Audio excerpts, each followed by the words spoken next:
Today I'm going to read Magic Treehouse Nutcracker, Heroes for All Times. Hi, Times for Heroes of the Monkey. Let's see. What are we going to read today? Wow, we're going to read about Mahatma Gandhi. Let's see about him. Mahatma Gandhi was born in 1869 in India. His first name was really Mohandas. People later call him Mahatma, which means great soul. Today, most people simply call him Gandhi. India is a large country with jungles, rivers, swamps, scorching deserts, and the tallest mountains range in the world. There are many different languages and religions. Most people are Hindus, but there are also Muslims, Christians, Jews, and Buddhists. Each group has its own customs, and sometimes the groups clash with one another. When Gandhi was born, India was not free. Great Britain controlled it. Since Great Britain was over 4,000 miles away, several thousand British citizens were sent here to rule over 300 million Indians. The Gandhi family. Gandhi was born to a merchant-class family in Porbandar, a city to the southwest coast of India. His father was a leader of the local government. The Gandhis lived in the house of many other relatives. Each day, Gandhi saw his mother get up early and walk to the Hindu temple to worship.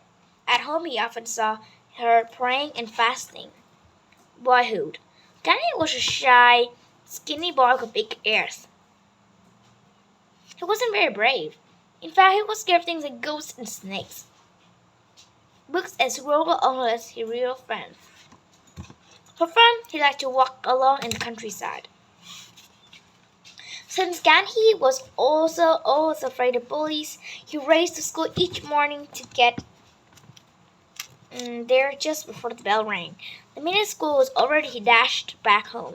Although Gandhi won a few school prizes, he wasn't an outstanding student. Married.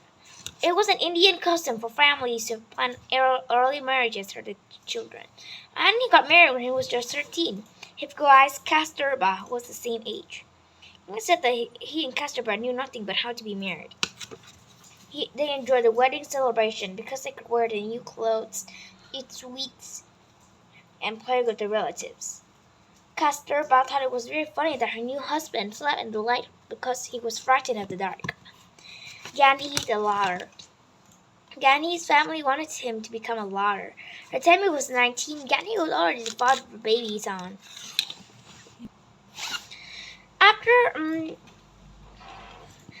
After his family's urging, he left his wife and child behind to study law in England. After finishing his law degree, Gandhi went back to home. Jobs were hard to find. Finally, a law firm hired him to work in South Africa. He was supposed to stay there for 1 year, but he stayed for 21. South Africa. At this time, Britain also governed much of South Africa.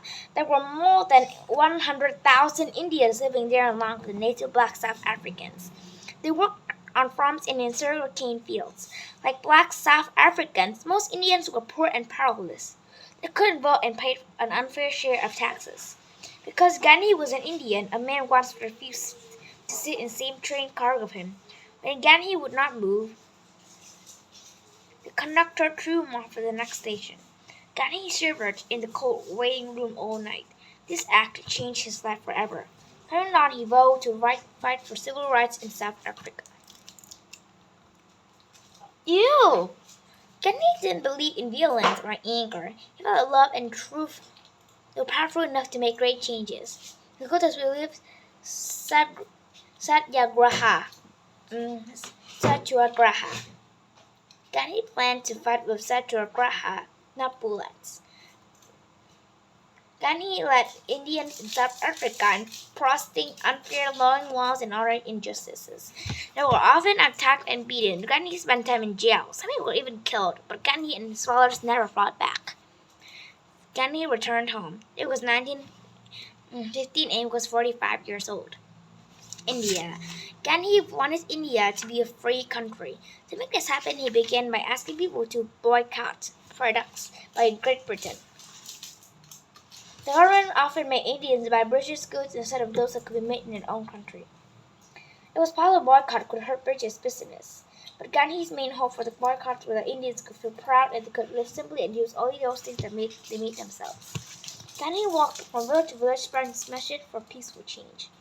He gave speeches, led protest marches, and fasted for days. Gandhi's fast came from his strong religious beliefs. The fact that he was willing to damage his health for greater cause inspired others to join his fight.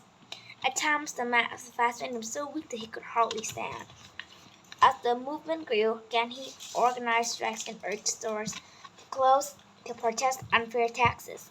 Because he broke the law so often, Gandhi spent a lot of time in jail. He asked his followers to be honest, to pray, and to fast. He also urged them to weave their own clothes rather than buy British clothes. His followers called the cloth they wore khadi. It became a symbol of freedom. Gandhi always wore sandals and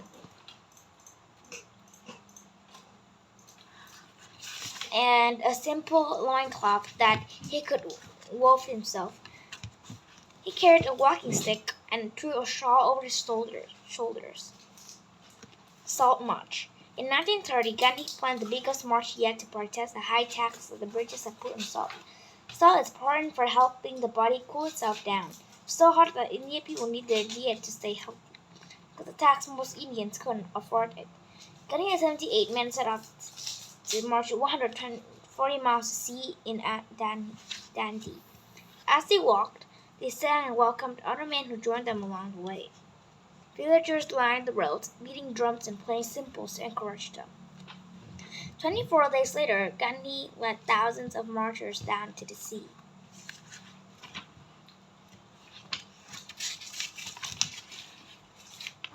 So Gandhi said a prayer, and he picked up some salty mud and boiled it down to produce salt. Everyone else did the same thing. A few weeks later, Gandhi was arrested as he slept under a mango tree. A salt march sparked protests all over India. Millions marched and boycotted British business. Hundreds were beaten or killed. Over 60,000 protesters went to prison in the year. Gandhi and his followers felt that Great Britain's hold on India was getting weaker. The British leave India. In 1947, Great Britain was recovering from World War II, so no longer powerful enough to control India. On August 15, 1947, Great Britain gave India its freedom. Even by then, Gandhi was 78 years old. Even though India was free, he continued to work for peace among his fellow Indians. On January 13, 1948, as a Hindu who didn't agree with Gandhi's idea shot and killed him on his way to a prayer meeting. One Indian leader said the light was gone out of India. He was wrong. That light still shines today. Gandhi's powerful belief in love and peace still inspires everyone, people everywhere. The frightened boy grew up to be one of the bravest men of all. Chapter 5, Martin Luther King Jr. Martin Luther King Jr. was born on January 15, 1922, in Atlanta, Georgia. Martin's grandmother and father were the Baptist ministers. Martin grew up in a big household of loving relatives.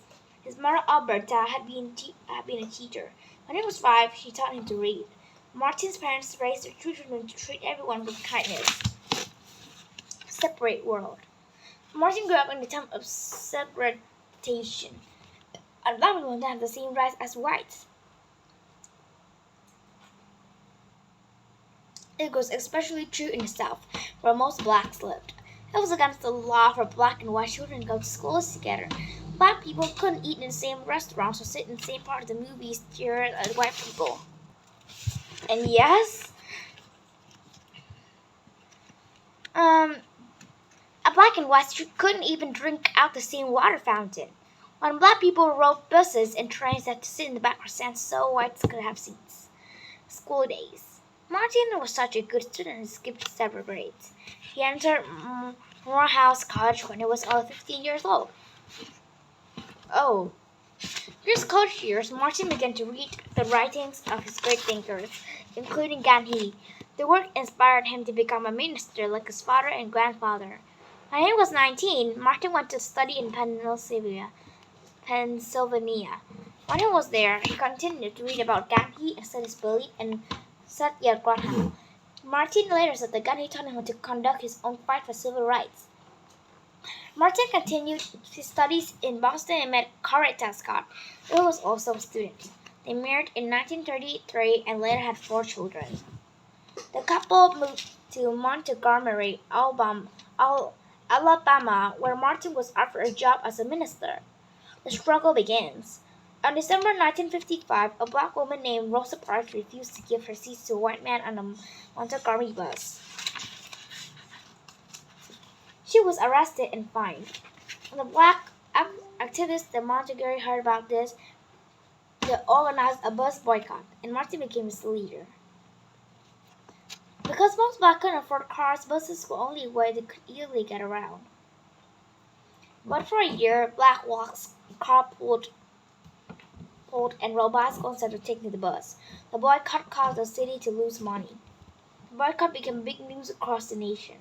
And in 1956, the Supreme Court of the United States was against the law to segregate buses. The boycott was over, but support for the civil rights movement was spreading, and Martin was ready to lead the way. The years ahead. For the next 12 years, Martin traveled all over the country. He spoke at rallies, in churches, and on the streets. Martin and his supporters led hundreds of marches and demonstrations. When they were attacked, they linked arms and legs and kept marching shoulder to shoulder. Nothing could stop them. They kept organizing boycotts against businesses that treated blacks unfairly. When go beat and spat on, Martin said the only love could drive out hate. Black students and their supporters protested by refusing to leave restaurants and other places that wouldn't serve them. They sat in these places until they were removed by force.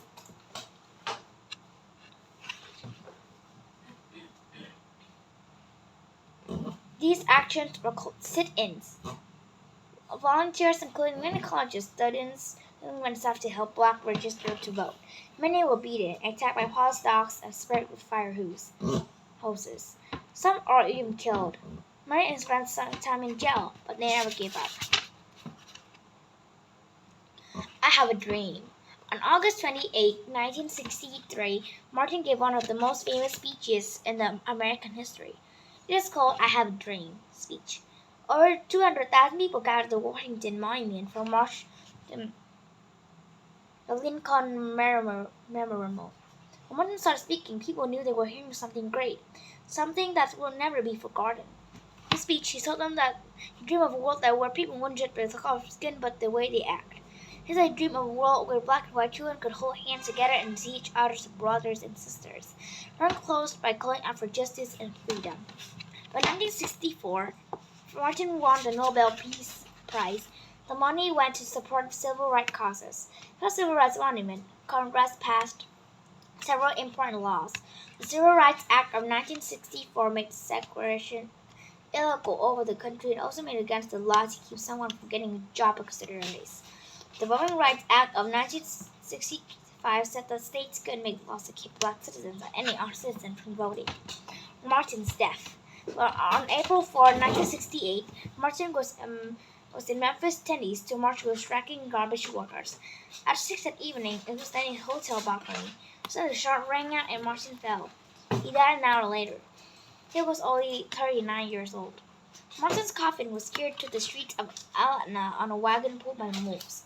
Every third Monday in January, the whole country celebrates Martin Luther King Jr. birthday as a national holiday.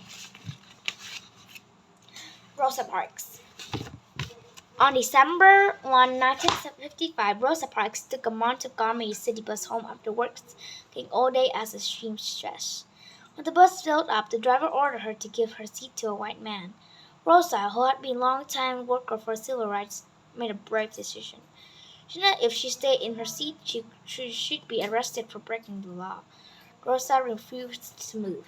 Her simple protest began a new chapter in a long history of struggle and equal rights between blacks and whites.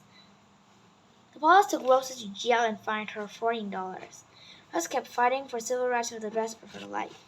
After she died in 2005, her coffin was brought to U.S. Capitol so that people could pass by and pay their respects. She was the first woman to ever have this honor. Today, Rosa is known as the mother of civil rights movement. And this is the end of the book today. Bye. See you next time. It's almost time. It's almost time. Yeah.